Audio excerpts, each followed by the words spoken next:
ஏனோ தெரியல, பழைய வாழ்க்கை தான் ரொம்ப பிடிச்சிருக்கு. முன்ன மாதிரியே இப்பவும் இருந்திருக்கலாம். அப்ப இருந்த சுதந்திரம், சந்தோஷம் இப்ப இல்ல. ஆனாலும் இது என்னோட வாழ்க்கை, நான் அதை வாழ்ந்துதான் ஆகணும். சந்தோஷமோ சுதந்திரமோ அது வாழ்க்கை முழுக்க இருக்கும்போது நம்மளால அதை உணர்ந்து கொள்ள முடியாது. ஒரு கட்டத்தில் அது இல்லாம போகும்போதுதான் அதை நம்ம வாழ்க்கையில எவ்வளவு தூரம் கொண்டாடி இருக்கோம்னு தெரியும்.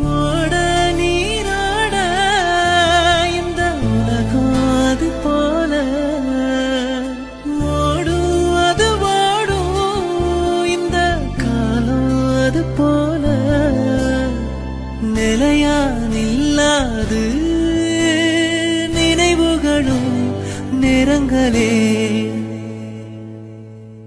தென்றல் வந்து தீண்டும் போது என்ன வண்ணமோ மனசுல